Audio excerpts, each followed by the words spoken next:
Nako po. Ito na po mga ka-idol, no? Nagsalita na po si Criston Jan mga ka-idol, yung taga Davao mga ka-idol, no? At ito po yung si Criston Jan mga ka-idol. Ito yung bugaw mga ka-idol sa bar, no? Na nangyari doon kay Pulong Duterte mga ka-idol, na galit si Pulong Duterte mga ka-idol na gustong saksakin si Criston Jan mga ka-idol, na isang bugaw sa bar mga ka-idol. Ito, panoorin po natin ang sinasabi ni Criston Jan, no? At grabe talaga mga ka-idol, no? Kung gaano sila kasama mga ka-idol yung mga Duterte, no? Yan ba po ang maging leader nyo mga DDA supporters? Ha? Yan ba ang magiging leader nyo po mga DDA supporters, na hanggang ngayon sarado pa talaga ang utak nyo? Hindi pa kayo nag-isip-isip? Grabe po kayo mga DDS, no? Nagpa-trigger lang po kayo, tinitrigger lang po ang utak nyo sa mga Duterte. Tandaan nyo po yan mga DDA supporters. Ito, panoorin po natin si Criston Jan mga ka-idol, kung ano ang nangyari sa kanya doon sa loob ng bar mga ka-idol.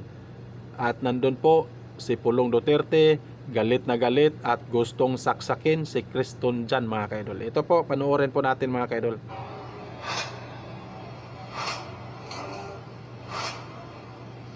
Yan o, nagsayawan o. Dito kay sa doon sa Davao. Mayroon kasi doon yung nabangga ko doon, yung malaking tao doon. Oh, yan o, galit na o. Inuuntog-untog na o. Kita nyo, kutsilyo mga ka-idol. Nahaharap sa reklamang physical injuries at grave threats si Davao City First District Congressman Paolo Duterte. Oh, grabe, kasama talaga. Ako si Criston Sean Patria from Davao City. Si Pulong, kakilala ko siya. So, Charlie. Ito po yon si ano, mga ka-idol oh.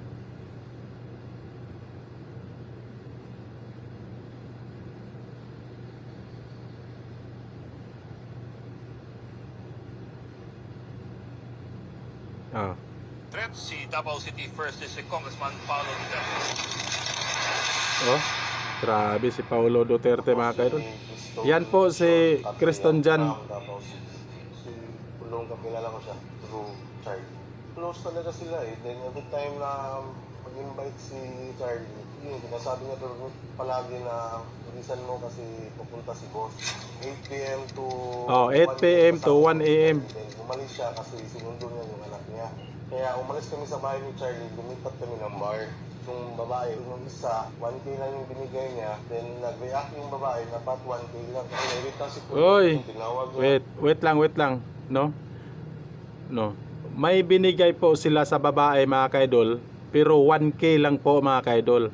So, nagalit ang babae kasi 1K lang po ang binigay. Nako po, grabe po ito, no?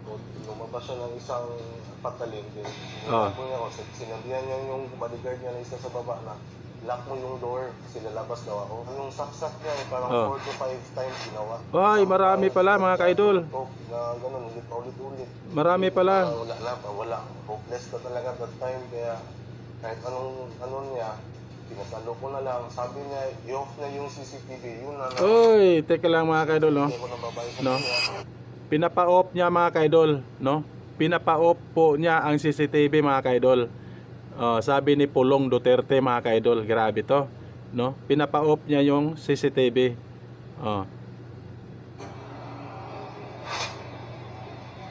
Yan o. Yan po mga ka-idol ha. Yan po mga ka-idol ang nangyari kay Criston Jan mga ka-idol. Isang bugaw sa bar mga ka-idol. Grabe to, no? Grabe. Grabe talaga kasama yung mga Duterte mga ka-idol, no? At yung mga DDS naman dyan, no? Yan ba ang magiging leader nyo? Grabe. Mga bad record po ang mga Duterte mga ka-idol. Mga bad record po sila. Oo. At yan lang po mga ka-idol, no? Maraming salamat po sa inyo mga ka-idol. At sa hindi pa tayo magtapos, isang like naman dyan mga ka-idol. At sa hindi pa nakasubscribe sa YouTube channel ko mga ka-idol, please subscribe sa my YouTube channel, Banati Doy. Pakiclick na lang po yung notification bell at para updated po kayo sa mga bagong upload at sa mga bagong update mga ka-idol. Siyempre may Facebook page po tayo mga ka-idol, pakipollow na lang po, Drive Thru Idol. At sa TikTok account mga ka-idol, may TikTok po tayo, Banati Doy. Pakipollow na lang po, Banati Doy mga ka-idol. Maraming salamat and God bless po sa inyo mga ka-idol.